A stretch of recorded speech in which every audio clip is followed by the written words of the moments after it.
You can tell I've been away from the UK a long time when, to me, a famous high street shop would be Woolworths. Cool. That's the wonder of Woolworths. Woolies Yeah. sold Woolies. Mm. And British Home Stores. Mm. I think both of them have hit the wall, haven't they? Yeah, I Since. used to work in BHS, funny enough, in a BHS store years ago. Yeah. uh, so um, it seems to me that other high street shops are now on the way out too. And to be quite honest with you, I can't say I've ever heard of them. Right. So it's been reported that the original factory shop is set to shut its doors Mm. in several locations in the UK, Yeah. in Cromer and Galston, both in Norfolk, Yeah. and Bungay in Suffolk. The owner of the brand, Modella, who owns the brand of the original factory shop, complained of difficult trading competition and lack of pre-Christmas customers. Another one of its brands, Claire's, is to go too. All in all, leading to 2,500 almost ready to Mm. sign on the unemployment register. Yeah. The original factory shop in Smetterton is going to close on the 4th of April in a couple of days' time. The other original factory shops have already put up sales signs, pleading with customers to grab a bargain while you can, because when it's gone, it's gone. Mm. So basically, it looks like the writing's on the wall. Yeah. When we look a little closer, we can certainly put some of the blame for online purchases. Yeah. So Amazon and eBay come out as some of the sort of villain in this. And also the government raising taxes on businesses. Yeah. And those that hired other people took the most of the flack. We can see the bankruptcy calls getting louder as pubs, catering and party services and large shops beginning to creak under the strain. But with all that said and done, who should have had the finger on the pulse at all through this? It's the management, right? All right, the 3 or 4 cases for a failed business might have contributed to the demise, like Yeah. the online buying, purchasing, the shoplifting, and the government. But management are there every day, so to supervise and make changes when needs be. Who's there every day is the management. Yeah. Yeah. They're overlooking everything. Yeah. Were they asleep at the wheel when the company owed £118 million? Didn't happen from yesterday till today. Yeah. That's always an interesting one. Yes. Right. I ask this because here in Brazil, larger shops either flourish or they are sold on. Mm. So what was once Bompreço, which is a supermarket chain, or was a supermarket Yeah. chain, quite a famous one here in the northeast of Brazil, Yeah. it changed some years ago to become Ahold, a Dutch company. Now, at that time, and I'm trying to remember the name, and I can't remember it, but it was a Dutch company that everybody used to say Yeah. had bought Compressor, but I can't remember what the name was. Yeah. But anyway, I checked it up, and it's Ahold or Ahold. Yeah. Okay. And then after that, it became Walmart. Mm. It was Yes. bought by Walmart from Yeah. the Dutch company, and now it's Carrefour. Mm. So each company before either selling or doing deals, then bowing out, holding a truckload of money. Yeah. Yes. Right? Why, why even CNA is still thriving here Mm. in Brazil, Yeah. Big brand. Yeah. even though the economy is more unpredictable than a toss of a coin. Mm. Here in Brazil, it's not a strong economy, No. Not directly. No. right? But the managers and directors seem to be able to cope, and you can tell that because the business is still running Yeah. after years and years and years. Yeah. They are, it has to be said, modest they are, the managers here, Yeah. it has to be said, are more astute than the ones in the UK. And I know this through personal experience. Yeah. Yeah. If in the UK they can't deal with low inflation and pounds, shillings, and pence, imagine here with high inflation Mm. and also the fluctuating exchange rates of the real, of the money here. You made it. Yeah. It's a different world across here, but it works. Yes. Yeah. Okay. There you Right. are. Well, okay. I mean, businesses go under. I mean, I remember the factory shop, the original factory shop in the UK, in my local town. Yeah, Mm. my members of press. I think one of my members of my family actually worked in it, in one of them for a time as well. I worked in BHS. They worked there. Now, I I've worked in companies that have gone under.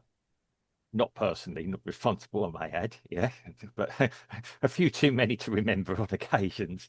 Your Midas touch. Yeah, my reverse Midas touch. Yeah, but okay.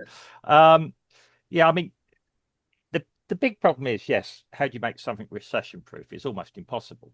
Um, and yeah, there are some. It's giving the customers what they want is always the thing. And the most important thing, if you've got a physical shop now, okay, you've made the distinction between online, virtual. We call it virtual. It's not quite virtual, but a virtual shop and a physical shop is obviously getting people in. Um, and yes, it's convenience now. People wake up in the morning, they think, oh, I need a new bath mat, for example. Yeah. And again, they get in their car or they might have to get a bus or something, go to this place, bang, yeah, and go and get a bath mat. Yeah.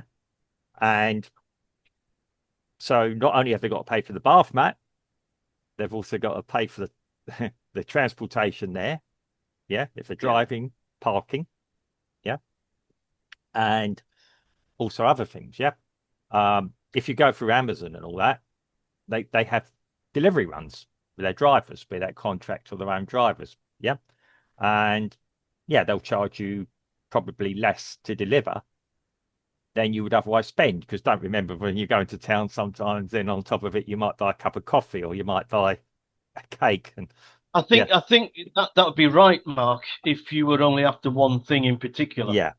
If I'm getting to Right. that, yeah, So if you've got a physical shop and it's a yeah, large shop, mm, a company is like the sea. yeah, It ebbs and flows, and you have yeah, to adapt to the yeah. ebb and But flow. that's the point I'm So, making. How do you? Yeah, let me finish yeah, this train of thought, and yeah, you'll be right. yeah, So, what I've seen here, for example, yeah, is that mm, Carrefour, yeah, who's the latest owner of Bompresso, yeah, right? What they've done is in their car parks, they've mm, installed McDonald's, mm, and McDonald's pay them a rent on yeah, their car park. yeah, That there is nothing more. It's not to supply the customer with hamburgers. yeah. To raise revenue for Carrefour. Yeah. But you just made the point I was making. How do you entice people into your physical store? Do you make an experience?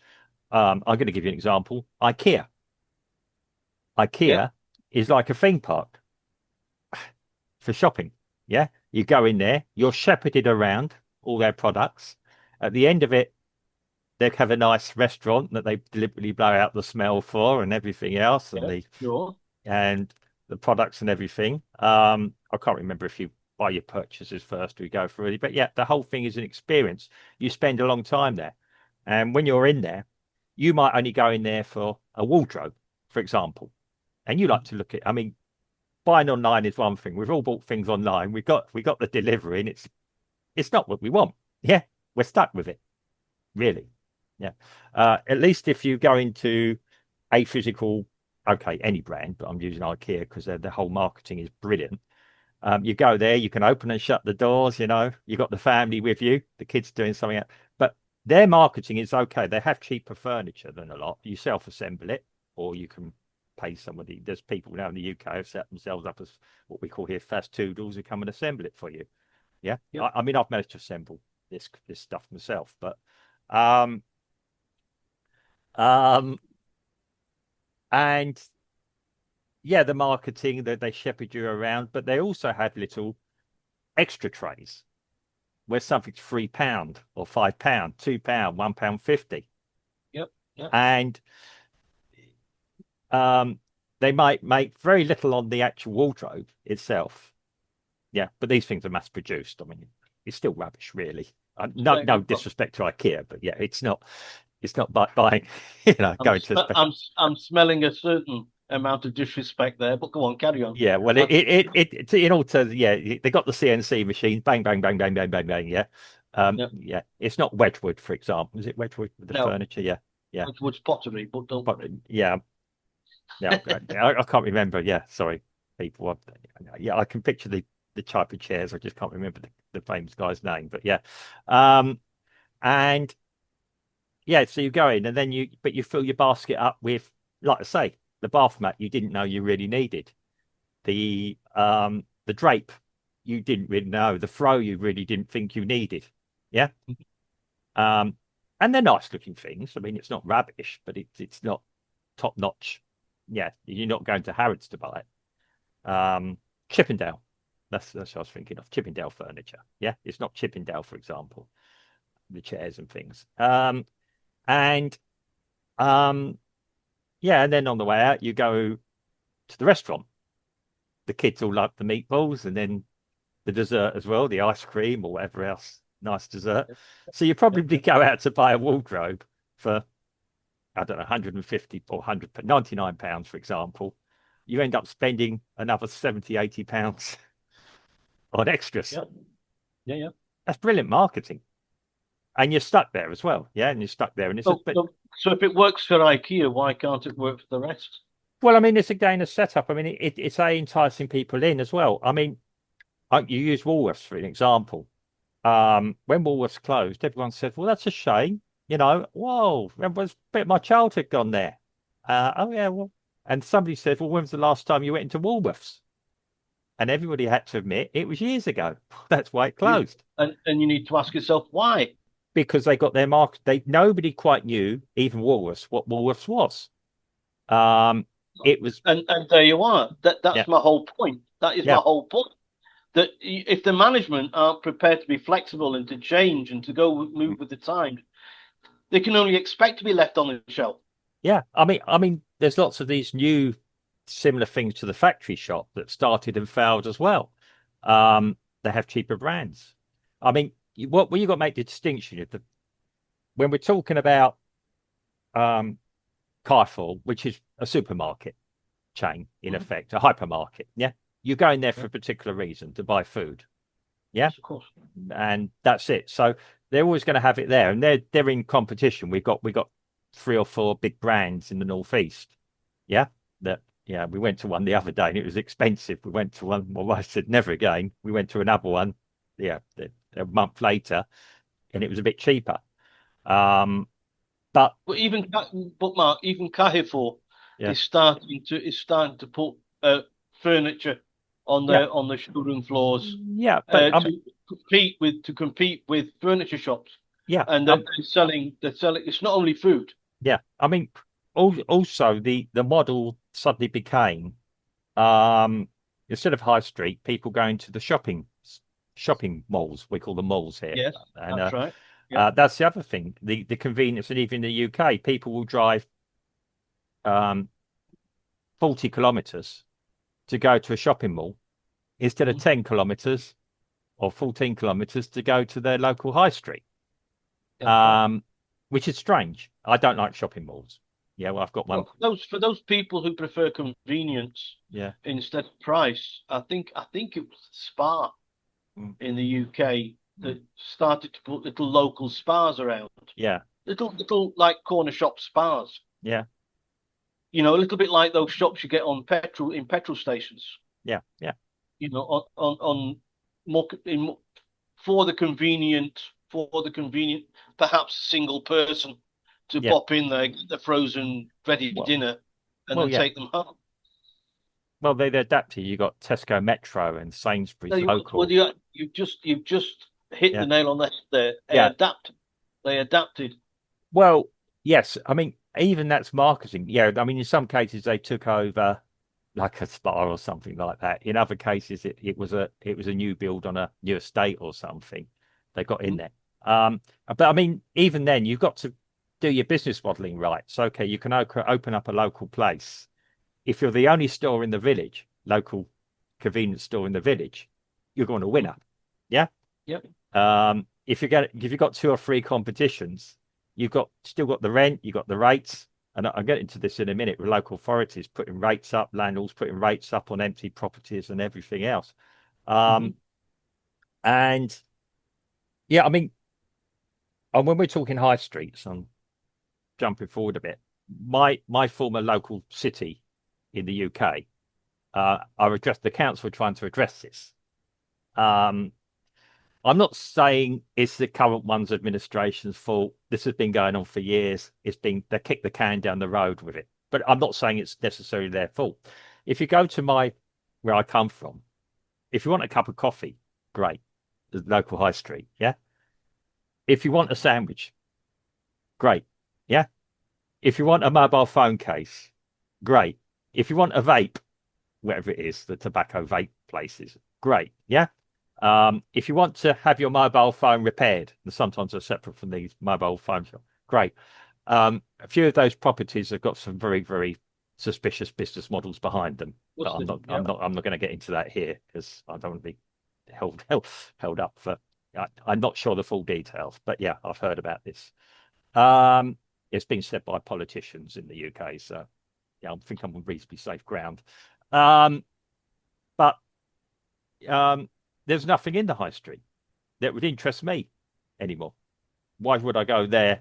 And it's like you say, when you can go to a hypermarket and get your clothing, to get your furniture even. Yeah. Yeah, right. But we're not talking about Joe Bloggs's clothes shop. Yeah. The sole trader. Somebody decided they're going to set up their shop, and Well, your repair guy, your repair guy for the cell phones and things like that. We're not talking about these people. No. Because if they go to the wall, you can understand it because it's just one person. That's the point I'm making, but they don't go to the wall. I'm talking about the large companies. Yeah, the factory don't seem to be able to adapt. Well, the factory shop were high street brand. Literally were a high street brand. Every factory shop I've ever seen was in a high street. And they should have been able to ebb and flow. I mean, Claire's was, I think it was a women's jewelry and accessories place. To do with women, I just turn a blind eye. Yeah, well, okay, well, the names in it, yeah. And remember, there's some big brand, and it's like you say, when CA went to the wall years ago, in the UK, and a lot of these bigger companies, Sainsbury's hit it a while ago when they had logistics problems with delivery. For some reason, they've forgotten how to supply their stores, so they had empty shelves. There you are. You are. They had to sort it out. Yeah, and they did. They got in somebody who's quite ruthless, actually, and a sort of, yeah. I've forgotten the guy's name. I remember hearing him, but apparently he had experience, and it was a sort of, let's put a dictatorship from the top. We will do it this way. Yeah. You're either with me or there's the door sort of thing. Yeah, I mean, okay. I mean, the brands you've just mentioned again are, if you like, nice to haves as well. You go into the factory shop to buy a lamp, or you might go into the factory shop to buy, like I said, a throw or a rug or something else, all of which are now available in Tesco's or supermarkets. So when you go and do your monthly shop, you can go and buy these. Even Waitrose have this stuff. Yeah. And yeah, it's all convenience now. And none of us buy specialist furniture anymore. Hardly any of us buy any specialist furniture.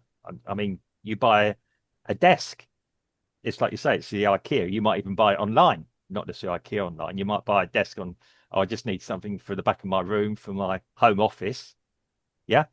So you just buy this desk, you just come in, screw it together or nail it together, and it's done. A A lot lot of that, furniture shops here are mm, doing delivery yeah, and assembly, assembly. Yeah. Yeah. right? So if you go into buy, you see a wardrobe, and you mention, that you can't get into the high street these days, Yeah. and so nobody's going to go to the high street Mm, to buy a wardrobe yeah. because a lot of the shops in the UK don't do delivery to your house, Mm, and they certainly don't do assembly once it gets there. no. Here, even if you charge a symbolic tax, a Mm, symbolic a symbolic amount, yeah. I don't know, charge a tenner for the delivery and the assembly, Yeah. and the shop, the company would absorb that what's the rest of the cost is for Yeah. the guy to do that or the Mm. guys to do that, Well, yeah. I mean, they have a because rut. it's Yeah. better to make a tenner on a sale than Yeah. to not have the sale. Yeah. Yeah. Yeah, they had their, yeah, we've had that once here, I think, or a couple of times. Yeah, we had one or two, and it's yeah, because I said to my wife I can assemble it, and she said, yeah, but I don't like the language when you're doing it sometimes. Yeah. And these guys come in and admittedly they got That's right. they're totally geared up to do it. They do it. I'm probably by the time they get to us for probably the full fun they've done that day. Yeah. Comes No, in. they're all trained to do it before they even go out on the street. Yeah. And I must admit, they're very efficient, very nice. And they even carry it up the stairs. I mean, we live on the Yeah, second story of our flat. And I saw one guy come up with, and I'm not a weak person. And I just probably not struggled with this, but I wouldn't have been happy carrying it. And the guy comes up like, I mean, it was knackering to him. And I thought, and I was going to offer to help him. And then I thought, no, because I tilted. He had it so well balanced. I thought, there's nothing I can do. I mean, even to that point. Yeah. So he came in, he delivered it, bang, bang, bang, bang. Um, I gave him a cup of water because he just wanted water, you know. well, Um, I'm sure he would have preferred 20 AIs. well, um, I don't know. I'll let my wife do that side of it, you know. Oh, right, okay. Yeah. Um, it's like you say, yeah, people, you got to be more creative. I do think sometimes in the UK, I can only speak for the UK, it's the only country I've lived in, there's a lack of creativity. Yes. Um, and we all the time, I will admit, it's bottom line, bottom line, bottom line, which is important. But as consumers, we're paying more and more and more for less and less and less, it feels when I look at the UK now. Um, um, Yes, and we are, but I don't think that is mm, is I don't think that is the no, main it's not the main one. driving force behind companies going up the wall. Well, yeah, I mean, there's It's no, just like you said, they lack imagination. yeah, They don't. You One of the first things you do for your customer is establish your customers' needs. yeah, What do they need? mm, Right, and you have to, even if it's a service that you don't supply, you help them to satisfy their needs so that you can get that sailing.